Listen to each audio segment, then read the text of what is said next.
Hi, I'm Richard Solis. This is my video for answering the question, does teaching assessing in a standards-based environment curb teacher creativity? And my initial answer would be no, it doesn't have to if the teacher looks to use creative methods of delivering that standard-based content. Now, the standard that I chose was an ISTE student standard. 6C, to communicate complex ideas clearly and effectively by creating using a variety of digital objects such as visualizations. So obviously they used the visualization here, that's the video.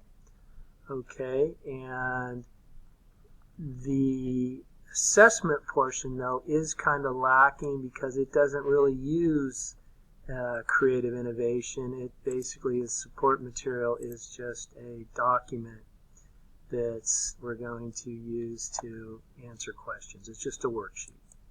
Okay, so looking at that, I don't think, do they support match learning of the standard? I don't think the assessment matches the how they learn. I like how they learn, but I think we'd have to come up with a different assessment on this to truly match it.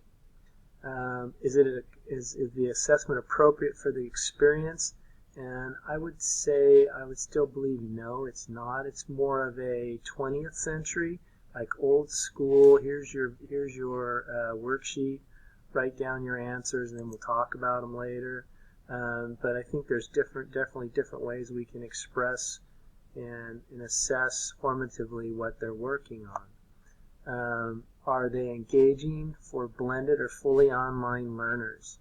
I'm not sure, and once again, I think the video is great, and I think it has a lot of content. I think the problem falls once again with the assessment. I don't think that's assessing is very engaging at all. Just writing a question, I don't like that. So what I would do is I think you could almost make a project out of this. I would say once you watch this, and since I teach computer science, I would have them create a program after this. I would use this right before when they're doing programming, say a tic-tac-toe game, where they would create and program the tic-tac-toe game, and give them the source code for that, and they create it. And then from there, their objective is going to be just some real rudimentarily artificial intelligence. Have the game that they create kind of have some set answers next, so they're not just random. So if you move in the top left, then the AI would choose a specific point for their next move. And then I would have them do that in pairs too, and doing it online would be quite interesting, and that's really what I'm kind of working on now, is having them how to pair program together online.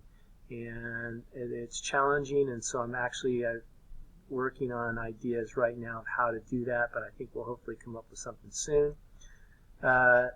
Is there a perspective, is there an element of creativity here in this lesson in its design? Yeah, it's a really interesting subject. I think we just on the video is great, but the problem once again lies on the assessment side. And I think that's where you can take something like this and be super creative as a teacher, so that you can still be very creative. Even though we're teaching to an actual standard, we would be, creative on how they're assessed, and so I can see how they're working and test their knowledge as they go while they're creating it. I think an important part to this too is I'd also have them post their games in a place where they could all look at them and play them, so they can rate each other's games and talk about it. So that's my opinion on does teaching assessing standards-based environment curb creativity.